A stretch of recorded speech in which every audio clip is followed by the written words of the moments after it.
नमस्कार विद्यार्थियों। कल हमने अमेरिकी संघीय न्यायालय की बात की थी। उसी के संदर्भ में हमने उनके सर्वोच्च न्यायालय, परिवहन न्यायालय, जिला न्यायालयों की बात की थी।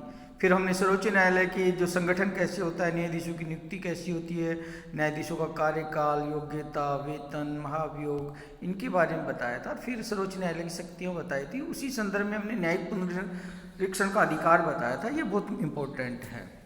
तो आज हम इसी को डिटेल में न्यायिक पुनरीक्षण का अधिकार के बारे में करेंगे कि न्यायिक पुनरीक्षण का अर्थ है न्यायालय द्वारा कार्यपालिका, व्यवस्थापिका के कार्यों की वैधता की जांच करना। डिमोक ने इसकी परिभाषा दी है कि न्यायिक पुनरावलोकन व्यवस्थापिका द्वारा निर्मित कानून और कार्यपालिका या प्रशासकीय अधिकारियों द्वारा किए गए कार्यों में संबंधित अपने सामने आए मुकदमों में न्यायालय द्वारा जांच को कहते हैं, जिसके अंतर्गत वे निर्धारित करते हैं कि वे कानून या कार्य संविधान द्वारा प्रतिबंधित हैं या नहीं हैं, अथवा संविधान द्वारा प्रदत्त अधिकारों का अतिक्रमण करते हैं या नहीं करते हैं। ये डिमोक ने न्यायिक पुनरावलोकन को परिभाषित किया। कार्विन ने इसकी परिभाषा बताते हुए कहा कि न्यायिक पुनरावलोकन का अर्थ न्यायालयों की उस शक्ति से है जो उन्हें अपने न्याय क्षेत्र के अंतर्गत लागू होने वाले व्यवस्थापिका के कानूनों की वैधता का निर्णय देने के संबंध में तथा कानूनों को लागू करने के संबंध में प्राप्त हैं, जिन्हें वे अवैध और इसलिए व्यर्थ समझते हैं। सर्वोच्च न्यायालय के चीफ जस्टिस मार्शल ने 1803 में मार्बरी बनाम मेडिसन के मामले में निर्णय देते हुए न्यायिक पुनरावलोकन की परिभाषा इस प्रकार दी।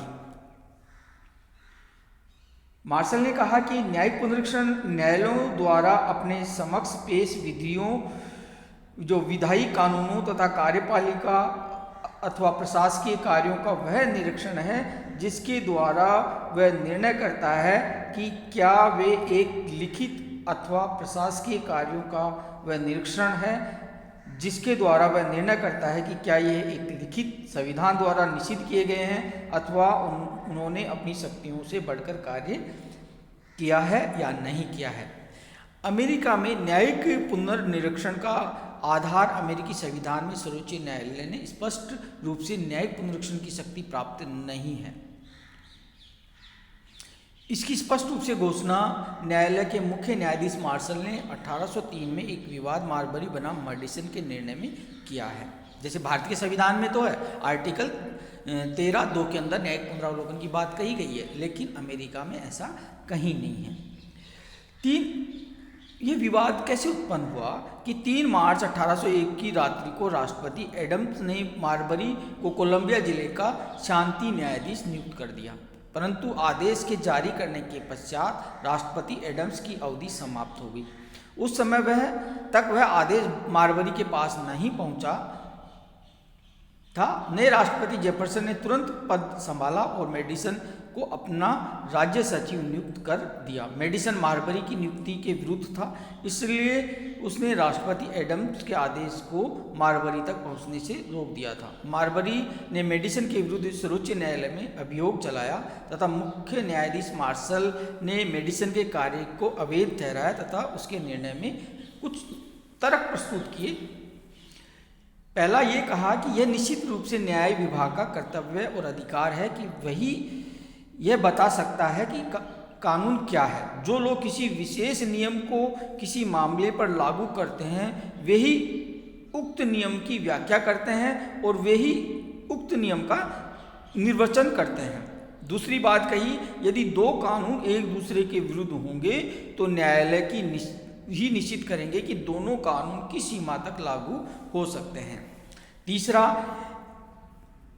यदि कोई कानून संविधान के विरुद्ध होगा और यदि किसी मामले में उक्त कानून और संविधान कानून दोनों ही लागू होंगे तो न्यायालय को देखना होगा कि वह उक्त मामले या विवाद पर संविधान की किस मान्यता के आधार पर निर्णय दे। और अंत में उन्होंने जो कहा कि यदि न्यायालय संवैधानिक कानून को सर्वोच्च कानून मानता है और यदि संविधान साधारण विधानमंडलों से श्रेष्ठतर है और उच्चतर है तो ऐसी किसी मामले पर जिसमें संविधान भी और साधारण कानून भी लागू होते हैं संविधान को ही मुख्यता प्रदान की जाएगी और उसके सामने सामान्य कानून असंवैधानिक घोषित हो जाएंगे। निर्णय के परिणाम मारबरी बनाम मेडिसन विवाद में दिए गए निर्णय के अनेक परिणाम निकले। क्या निकला कि संविधान की सर्वोच्च है, संविधान की सुरक्षा का दायित्व सर्वोच्च न्यायालय पे है, न्यायालय तीसरा सदन है और नियंत्रण और संतुलन की बात निकल के आई कि न्यायिक निर्णय का परिणाम यह हुआ कि इसमें द्वारा नियंत्रण और संतुलन का सिद्धांत क्रियान्वित हो सका। नियंत्रण और संतुलन का सिद्धांत क्रियान्वित हो चुका। साथ ही संघात्मकता की रक्षा हुई कि यह न्यायिक निरीक्षण का परिणाम है कि अमेरिकी संघ अब तक सुरक्षित रहा। सर्वोच्च न्यायालय ने सदैव राज्यों के ऊपर अंकुश रखा और उसको अपने अधिकार क्षेत्र में को रोके रखा है। मतभेदों का निवारण सर्वोच्च न्यायालय ने शासन के दो अन्य मुख्य कार्यपालक और व्यवस्था के बीच में जो झगड़े होते थे उनको निपटारा किया, उनके क्षेत्राधिकारों को अतिक्रमण करने से रोका। न्यायिक सर्वोपरिता की सर्वोच्च न्यायालय ने न्यायिक पुनरीक्षण की शक्ति का द्वारा संविधान को परिवर्तित किया तथा समय के अनुसार उसको नई दिशा भी प्रदान की। इस शक्ति द्वारा ही सर्वोच्च न्यायालय ने राज्य के विधानमंडलों द्वारा निर्मित 300 कानूनों और संघीय कांग्रेस द्वारा निर्मित 480 कानूनों को अवैध घोषित किया।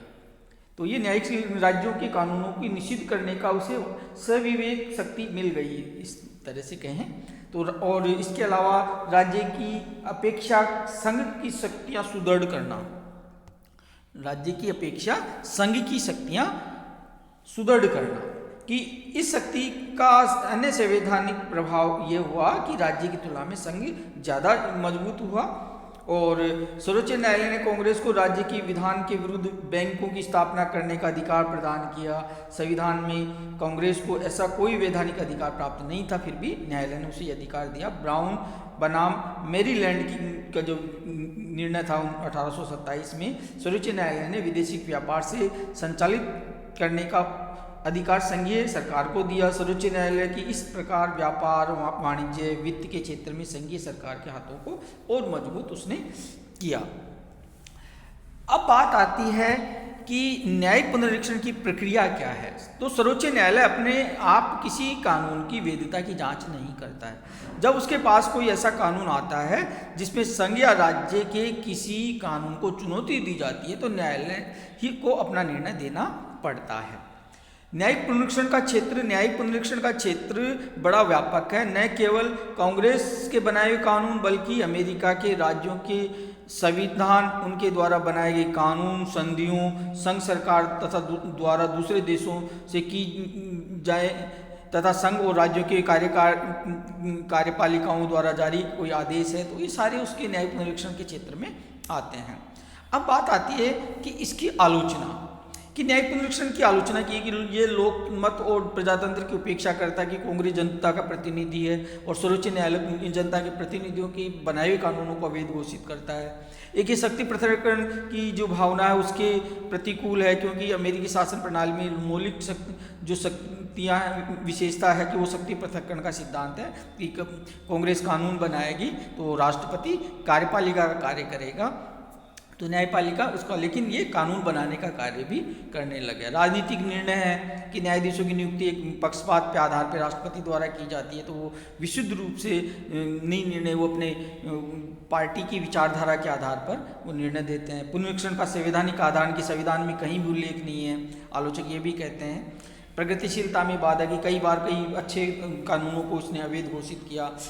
कुछ आलोचक ये कहते हैं कि ये कांग्रेस का तीसरा सदन बन गया कि अब ये खुद ही कानून बनाने लग गया, यानी कि कानूनों की व्याख्या करते नए कानून का निर्माण कर देता है। लेकिन आलोचना के बाद भी हम न्यायिक पुनरीक्षण का महत्व को समझते हैं कि अमेरिकी दृष्टिकोण न्यायिक पुनरावलोकन का प्रशंसक है। अमेरिकी सर्वोच्च न्यायालय ने इसका खूब खुलकर प्रयोग किया है।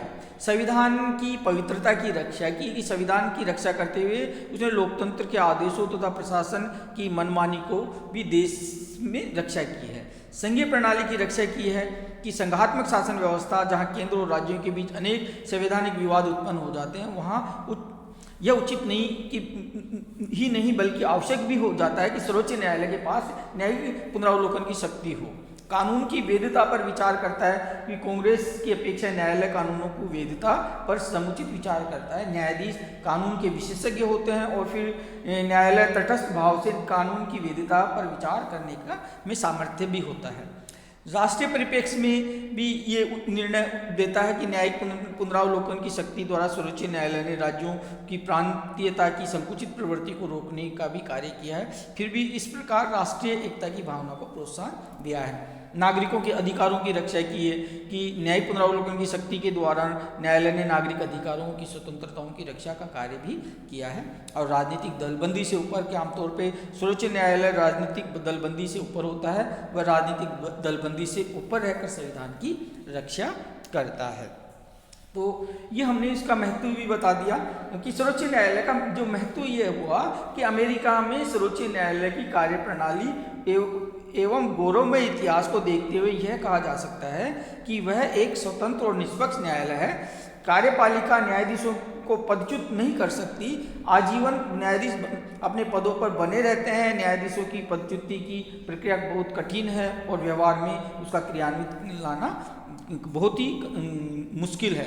सर्वोच्च न्यायालय के निर्णयों से यह स्पष्ट होता है कि उसका इतिहास स्वतंत्रता, निर्भीकता, निष्पक्षता की कहानी है। अमेरिकी सर्वोच्च न्यायालय लोकतंत्र का प्रहरी एवं स्वाधीनता को सुदृढ़ करने वाला रहा है। मुद्रों ने कहा है कि ऐसी शक्तियों से सुशोभित ऐसा न्यायालय अमेरिकी संविधान की राजनीतिक विज्ञान को एक अनुपम भेंट कहा जा सकता है। लास्की ने कहा है कि अमेरिका के संघीय न्यायालय तथा उनमें भी अधिक वहाँ की सर्वोच्च न्यायालय को जितना सम्मान प्राप्त है, उतना ही संयुक्त राज्य के जीवन पर उसका प्रभाव भी है। सर्वोच्च न्यायालय का महत्व कि सर्वोच्च न्यायालय जो विधानमंडल का तीसरा सदन बन गया है। सर्वोच्च न्यायालय एक सतत संविधान निर्मात्री निकाय के रूप में कार्य कर रहा है। सर्वोच्च न्यायालय स्वतंत्रता एवं निष्पक्षता का प्रहरी है। तो ये अपन कह सकते हैं। जैसे अमेरिकी सर्वोच्च न्यायालय ने स्वतंत्रता का अनुमान इस वाटरगेट कांड से लगाया जा सकता है कि वाटरगेट कांड में अपराधियों की दंडित करने में न्यायाधीश जॉन ऋषिका की भूमिका उल्लेखनीय रही। सर्वोच्च न्यायालय ने राष्ट्रपति को आदेश दिया कि वो व्हाइट हाउस के 64 टेप और उनसे संबंधित दस्तावेज विशेष महाधिवक्ता को सौंपे। राष्ट्रपति निक्सन सर्वोच्च न्यायालय के इस आदेश की उपेक्षा नहीं कर सका। तो हम कह सकते हैं कि सर्वोच्च न्यायालय वह सीमेंट है जिसने संपूर्ण संघीय ढांचे को एक मजबूती प्रदान की है। आधुनिक काल में अपनी उपयोगिता सिद्ध की है उसने। इसी कारण समय समय पर राष्ट्रपति रूजवेल्ट तथा अन्य किसी व्यक्ति द्वारा जो प्रस्ताव उसके सुधार के लिए रखे गए, वे सब अस्वीकार कर दिए गए। तो हम इसको सर्वोच्च न्यायालय का महत्व बता सकते हैं। अब बात आती है कि स्विस संघीय न्यायालय से इसकी तुलना कैसे की, कि अमेरिकी सर्वोच्च न्यायालय और स्विस संघीय सर्वोच्च न्यायालय की तुलना की जाती है, किंतु दोनों में बहुत अंतर है। अमेरिकी सर्वोच्च न्यायालय का महत्व और भूमिका स्विस सर्वोच्च न्यायालय की अपेक्षा ज़्यादा महत्वपूर्ण है। स्विस सर्वोच्च न्यायालय को संघीय संसद के अधीन रहकर कार्य करना पड़ता है, जबकि अमेरिकी सर्वोच्च न्यायालय स्वतंत्र और सर्वोपरि संस्था के रूप में कार्य करता है। अमेरिकी सर्वोच्च न्यायालय को न्यायिक पुनरावलोकन का जुडिशियल रिव्यू का अधिकार प्राप्त है, जबकि स्विस सर्वोच्च न्यायालय को सीमित मात्रा में जुडिशियल रिव्यू की शक्ति प्राप्त है। प्रशासकीय, दीवानी, फौजदारी क्षेत्रों में स्विस संघीय न्यायालय को अमेरिकी सर्वोच्च न्यायालय से अधिक अधिकार प्राप्त हैं। तो रैपिड के शब्दों में कि अपने मर्यादित अधिकार के कारण स्विस सर्वोच्च न्यायालय की वह स्थिति, वह प्रतिष्ठा नहीं है जो अमेरिका की सर्वोच्च न्यायालय की स्थिति और प्रतिष्ठा है। तो इस प्रकार अमेरिकी शासन व्यवस्था में सर्वोच्च न्यायालय को अत्यंत महत्वपूर्ण और केंद्रीय स्थान प्राप्त हो गया है। वह कुछ मामलों में राष्ट्रपति और कांग्रेस से भी अधिक शक्तिशाली है। वह नागरिकों के मौलिक अधिकारों का संरक्षक है, संविधान के कहें कि का रक्षक है। वह निश्चित करता है कि कौन सी परिस्थितियों में कौन सी विधि न्यायोचित है अथवा संविधान के किस अनुच्छेद का क्या अर्थ है। वह संविधान को नया अर्थ देता है, न्याय विधि की रचना करता है, वह संविधान का प्रहरी के रूप में कार्य करता है। तो हम ये अमेरिकी संघीय न्यायालय की हमने बात की। आगे बस एक चैप्टर और बचा है इसमें, अमेरिका की दलीय प्रणाली, वो अगली क्लास में हम बात करेंगे। धन्यवाद।